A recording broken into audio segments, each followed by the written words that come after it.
Hello friends, and not yet friends. Today I'm going to show you how to make your own silken tofu, also known as smooth tofu, tofu pudding, or tofu fa, using ordinary lemon juice or calcium sulfate, your choice. I'll also show you what happens when you use store-bought milks and how to make the ideal soy milk from dried soybeans.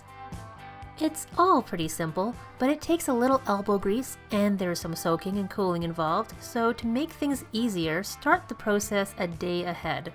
First, let's make some fresh soy milk, starting with good quality soybeans, which you can find at health food stores, Asian markets, or even some regular grocery stores that have a good selection of beans. They should look fairly uniform, without spots or discoloration. If they are lighter in color or a little darker, that's fine. Those are natural variations, but they should be smooth-skinned, not wrinkled, and they shouldn't have much of a smell. Older ones or those improperly stored can go rancid. We don't want those. Soak 1 cup of dried soybeans in 4 or 5 cups of water. Or feel free to make a double batch just like I'm doing today. By the way, I'm using regular chlorinated tap water, nothing special. Let that soak until the beans have fully hydrated. This can take as little as 4 hours on a really warm day at room temperature or up to 12 hours in the fridge. When fully hydrated, they will be about 3 times as large. Just look at those cute little beans. Did you know? Soy is one of the 5 sacred grains from ancient China, along with rice and wheat. It's been cultivated for over 5,000 years. Moving on, dump the soaking water and blend the beans with new, fresh water, using 5 cups of water for every cup of dried beans that we started out with. And again, I'm just using regular old tap water. This high-powered blender has enough space for a single batch and will take about half a minute on the highest setting to get the soybeans as broken down as we'd like. When I use my regular powered conventional blender, it needs to be done in half batches and takes about a minute to a minute and a half on the highest setting each time.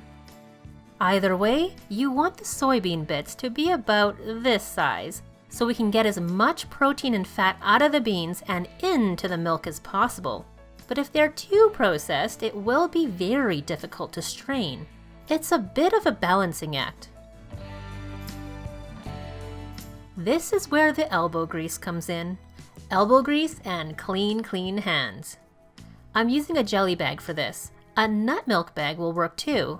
Possibly a wire mesh sieve if the mesh is fine enough. Possibly a clean muslin cloth.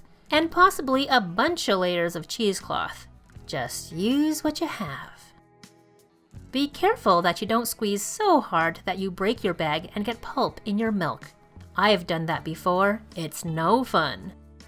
Instead, move the pulp around in there so you can squeeze in different sections. The milk should feel creamy as it flows over your hands. Is it an ancient spa treatment of some kind? Maybe. Kinda feels like it. When you're done, the pulp, also known as okara, tofu dregs, doucha, or doucha, should be fairly dry. Look at the size of the pieces for evidence that you blended it well enough. If you didn't go far enough, you can re-blend it with the milk and strain again to make thicker milk. Remember, the more protein and fat you're able to squeeze out of the beans, the more tofu you're going to get in the end. Once you have your strained raw soy milk, transfer to a big pot to cook it. You shouldn't drink raw soy milk, by the way. Just like you shouldn't eat raw soybeans or any other beans raw. First of all, ew, that would taste nasty. And second, it's simply not digestible that way for humans.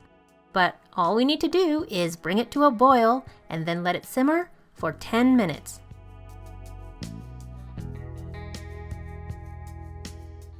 Then, let this milk cool down. You can use an ice bath to speed things up.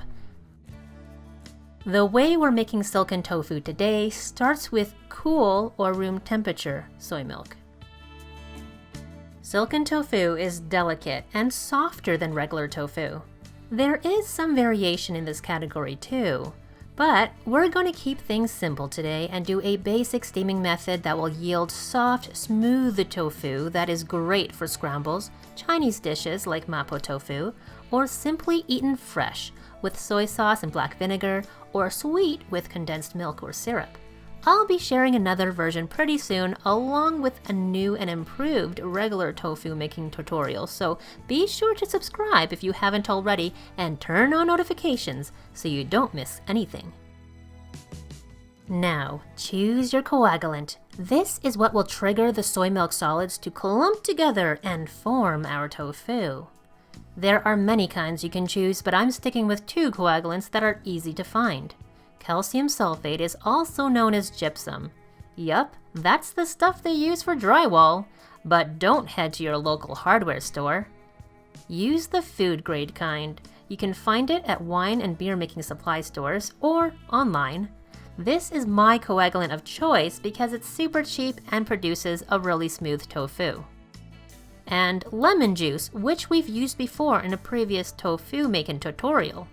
I was surprised to find that this bottled stuff is just as good as fresh. In some ways, it's better because they make the bottled stuff really consistent in acidity, whereas some lemons just aren't that sour and aren't acidic enough for making tofu.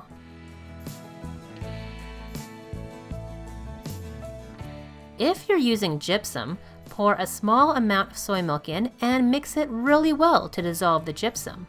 For this 1 cup serving, I'm using a 1/4 teaspoon of gypsum. For this next one, we're using 1 teaspoon of lemon juice and simply pouring in the soy milk, mixing just a little. You'll see the soy milk beginning to curdle.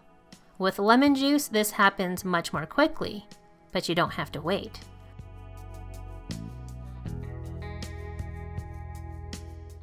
While we're here, let's see what happens when we use store-bought milk. Here I have vanilla soy milk. I looked for the one with the most protein and fat, and the least number of ingredients.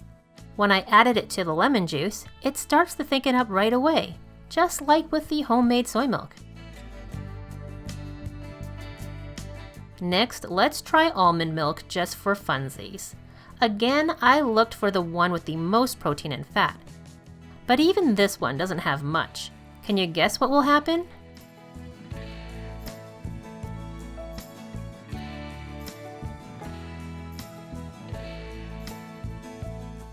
As soon as you get your steamer up to a rolling boil, you can lower the temperature to medium-high so we can still get a hot, steady steam, but the lid isn't trying to pop off. Steaming for 10 minutes should set the tofu. As the soy milk heats up, the coagulants can do their thing. Afterwards, let it rest for 10 minutes undisturbed. Then you can serve it or let it cool down more so you can store it in the fridge. Let's look at the one made with homemade soy milk and gypsum. We can see that it's fully coagulated because the soy whey is clear, a bit yellowish but not milky. The texture is soft and smooth, but a solid piece. When you break into it, the pieces separate smoothly. Up close, it kind of looks like layers of rock. I'm thinking of shale, but white. Very much like good quality store-bought silken tofu, but the taste is nicer in my opinion. The flavor is super mild, no strong beanie flavor, though that may have more to do with the quality of the beans than the cooking method, I'm not sure. But anyways, it's super fresh tasting. Now for the one made with homemade soy milk and lemon juice. It's fully coagulated too, but the curds have a different texture altogether. More chunky, but they do hold together. It's a little bit softer than the one made with gypsum.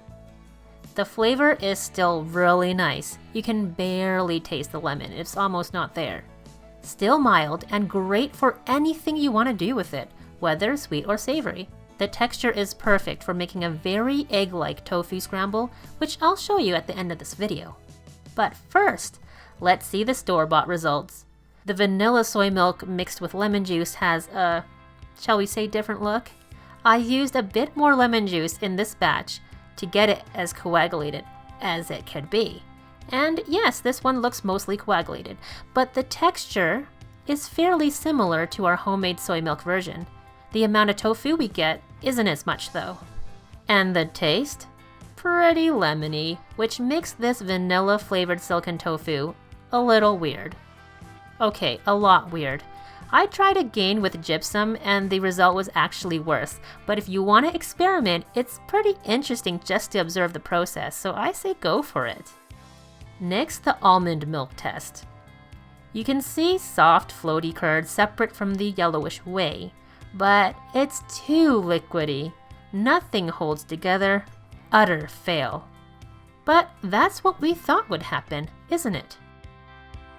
And there you go. Now you know how to make silken tofu at home.